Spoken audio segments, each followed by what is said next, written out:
Hey everyone, once again welcome to WS Quick myself Gaurav. आज की इस video के अंदर हम बात करेंगे कि SMPS क्या होता है, किस तरह से काम करती है और इसका जो यूज है वो कहां कहां पे किया जाता है। ये सारी चीजों के बारे में आज हम डिटेल के साथ बात करने वाले हैं। देखिए, मैं आपको बता देता हूं, SMPS जो डिवाइस होता है वो कुछ आपका इस तरह से लगा हुआ दिखाई देता है आपको। यहाँ पर आप यदि कोई PC यूज कर रहे हैं तो PC के अंदर भी आपके पास SMPS लगा होता है। और यदि मैं बात करूं इंडस्ट्री के अंदर, जब हम PLC के ऊपर काम कर रहे होते हैं तो PLC को जो पावर सप्लाई दी जाती है वो SMPS से दी जाती है।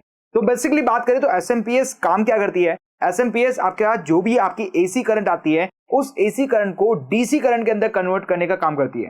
तो अब आपके दिमाग में क्वेश्चन आ रहा होगा कि जो नॉर्मली जो हमारे पास कन्वर्टर होता है उस कन्वर्टर को हम यूज ना करते हुए हम SMPS को क्यों यूज कर रहे हैं, क्या ऐसा रीजन है जिसकी वजह से हम SMPS को यूज करने वाले हैं। तो इसके बारे में अब हम यहाँ पर डिस्कस करते हैं। तो सबसे पहले मैं बात करूंगा यहाँ पर कि SMPS होता क्या है और जो नॉर्मली जो कन्वर्टर होते हैं, जो नॉर्मल कन्वर्टर होते हैं जिन्हें हम लीनियर कन्वर्टर बोलते हैं, उनके बीच में क्या मेजर डिफरेंस है। देखिए, जब भी आपके पास आपके पास पोल से आपका जो घरों के अंदर करंट आती है या फिर किसी इंडस्ट्री के अंदर करंट आती है तो वो जो करंट होती है वो आपके पास क्या होती है, AC करंट होती है। अब आपके इक्विपमेंट्स के अंदर यदि आपको AC करंट्स की रिक्वायर्ड नहीं होती है, आपको DC करंट की रिक्वायरमेंट है, तो उसके लिए आप या तो कन्वर्टर का यूज करते हैं या फिर SMPS का यूज करते हैं। लेकिन आपने एक चीज नोटिस की होगी कि आपका जो CPU होता है, मतलब आपका जो कंप्यूटर होता है जिसके अंदर जो CPU लगा होता है, उस CPU के अंदर हम SMPS को यूज करते हैं। और इंडस्ट्री के अंदर जब हम PLC के ऊपर काम कर रहे होते हैं तो PLC के अंदर भी हम SMPS को वर्क करते हैं, बजाय हम यहाँ पर लीनियर पावर सप्लाई का यूज करें।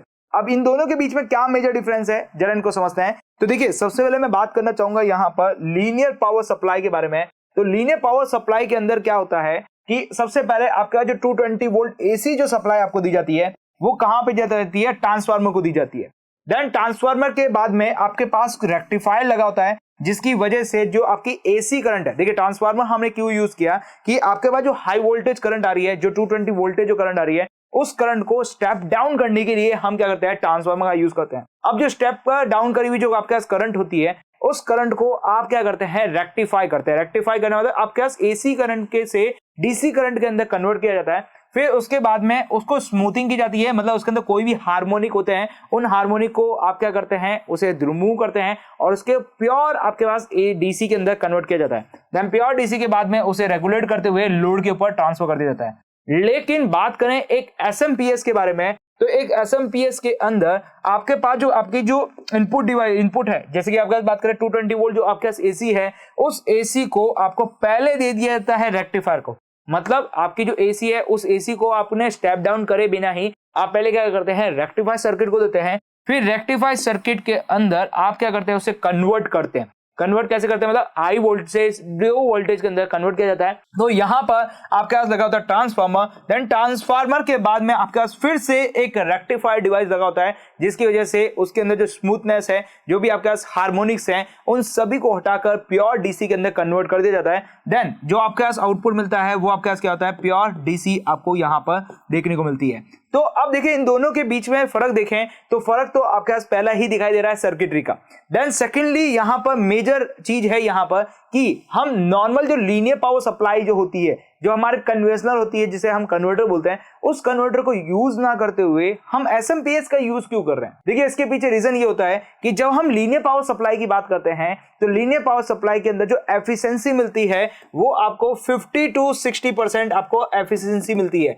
मतलब बाकी जो आपके पास बचा हुआ चीजें होती है, मतलब आपके जो 40% जो आपके पास पार्ट बच गए यहाँ पर, वो आपके पास लॉसेस के अंदर चले जाते हैं। बहुत सारे लॉस हो जाते हैं। सबसे पहला लॉस तो आपके पास यहाँ पर ट्रांसफार्मर में स्टेप डाउन करते वक्त हो जाता है। देन कुछ रेक्टिफायर और आपका स्मूथिंग के अंदर आपका चला जाता है लॉसेस के अंदर। देन बेसिकली बात करें आपका स्विच मोड पावर सप्लाई के अंदर, तो स्विच मोड पावर सप्लाई के अंदर आपने यहां पर एक चीज देखी है कि आपकी जो करंट आ रही है वो पहले डायरेक्टली क्या हो रही है, रेक्टिफाई हो रही है। देन उसके बाद आपके पास क्या होती है, हाई फ्रीक्वेंसी कन्वर्टिंग की जाती है। मतलब बेसिकली बात करें यहां पर कि आपका जो ट्रांसफार्मर होता है वो सेकेंडरी स्टेज पे लगा दी जाता है, जिसकी वजह से आपकी जो एफिशिएंसी है वो 80 to 90% तक आपके पास चली जाती है। मतलब एक SMPS के अंदर जो एफिशिएंसी की बात करें वो एफिशिएंसी 80 to 90% तक आपके पास चली जाती है। जबकि बात करें लीनियर सप्लाई के अंदर जो आपका जो कन्वेंशनल मोड था यहाँ पर, उस कन्वेंशनल मोड के अंदर जो आपकी एफिशिएंसी थी वो 50 to 60% की जाती है। तो बेसिकली जो सबसे ज्यादा जो इंपॉर्टेंट चीज है वो क्या है यहाँ पर, इसकी एफिशिएंसी। मतलब बात करें एसएमपीएस के अंदर जो एफिशिएंसी है वो सबसे ज्यादा अच्छी मिलती है, आपके अंदर लॉसेज जो होते हैं वो कम मिलते हैं। देखिए इसके पीछे रीजन क्या है, यहाँ पर ये जो पहले रेक्टिफायर सर्किट लगा है इसकी वजह से ये सब कुछ हो रहा है। इस पहले रेक्टिफायर सर्किट के अंदर क्या होती है कि आपका जो एसी करंट है उस एसी करंट की जो फ्रीक्वेंसी है उसको बढ़ा दी जाता है, जिसकी वजह से आप यहाँ पर बहुत ही कम पावर का आप यहाँ पर यूज करेंगे, मतलब कम पावर का आपके पास ट्रांसफार्मर यूज करेंगे तब भी आपके पास यहाँ पर वर्किंग में लिया जा सकता है। अब जब आप कम पावर का ट्रांसफार्मर यूज करें क्योंकि हाई फ्रीक्वेंसी के ऊपर आपके पास काम चल रही है, दैट्स उसकी वजह से जो लॉसेज होते हैं वो लॉसेज आपके पास क्या हो जाते हैं, कम हो जाते हैं। एंड देन उसके बाद आपके पास यहाँ पे जो आपके पास एसी डीसी मिलती है वो डीसी आपके पास यहाँ पर क्या होती है, पल्सेटिंग डीसी आपको देखने को मिलती है।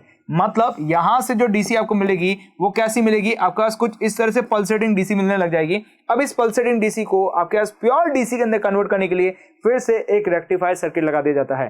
देन एक और चीज यहां पर इंपॉर्टेंट है, देखिए आपके पास कन्वेंसर के अंदर क्या हो रहा था, आपके पास डायरेक्टली आपके पास रन कर रहा था, कोई भी फीडबैक सर्किट आपके पास नहीं लगा हुआ मिल रहा था। फीडबैक सर्किट का मतलब यहां पर यह है कि बेसिकली आपके पास यहां पर जो रेगुलेटर के अंदर जो आपके पास डीसी मिल रही होती है वो डीसी प्योर है या नहीं है इसके बारे में चेक नहीं किया जाता है। जबकि इस यहां पर एसएमपीएस के अंदर हम बात करें तो एसएमपीएस के अंदर एक फीडबैक सर्किट लगा होता है। वो फीडबैक सर्किट आपके पास जो आपका आउटपुट के अंदर जो डीसी आ रही होती है उस डीसी को बार बार चेक कर रहा होता है कि जितनी डिजायर आपने बोली है यहाँ पर उतनी आपके पास है या नहीं है। देन सेकेंडली इंपॉर्टेंट चीज है यहाँ पर एसएमपीएस के अंदर, सेकेंडली इंपॉर्टेंट चीज ये है कि एसएमपीएस के अंदर आप जो डीसी चाहते हैं उस डीसी को कंट्रोल भी कर सकते हैं। इसके अंदर जो आपके पास यहाँ पर डीसी मिलती है वो आपके पास 5 वोल्टेज टू आपके पास 24 वोल्टेज तक की जो डीसी होती है उसे आप कंट्रोल कर सकते हैं आराम से। एंड 24 वोल्ट से 48 वोल्टेज के अंदर भी आप कन्वर्ट कर सकते हैं। ऐसे भी एसएमपीएस आपके पास देखने को मिलता है। मतलब यहाँ पे जो कंट्रोल सर्किट लगाता है उस कंट्रोल सर्किट के दो काम होते हैं। पहला तो आपका जो डीसी आपका मिल रही है वो आपके पास उतनी जितनी आपको रिक्वायरमेंट है उसी की वोल्टेज के ऊपर मिल रही है नहीं मिल रही है, क्या आपके पास फ्लक्चुएट कर रही है नहीं कर रही है, उसके बारे में पता किया जाता है। देन सेकेंडली चीज, यदि आप किसी डीसी को कंट्रोल करना चाहते हैं, अपने अकॉर्डिंग यहाँ पर वोल्टेज के ऊपर लाना चाहते हैं तो वो भी आप कर सकते हैं। तो ये एक मेजर डिफरेंस होता है कन्वेंसर आपके पास यहाँ पर मेथड से आपके पास एसएमपीएस के अंदर। देन अब हम बात करते हैं यहाँ पर कि किस तरह से वर्क करता है, मतलब क्या क्या चीजें होती है। तो देखिए सबसे पहले आपके पास यहाँ पर रेक्टिफायर एंड फिल्टर सर्किट लगा हुआ होता है। मतलब एसएमपीएस के अंदर जो सबसे पहले आपको देखने को मिलेगा वो रेक्टिफायर सर्किट आपको देखने को मिलेगा।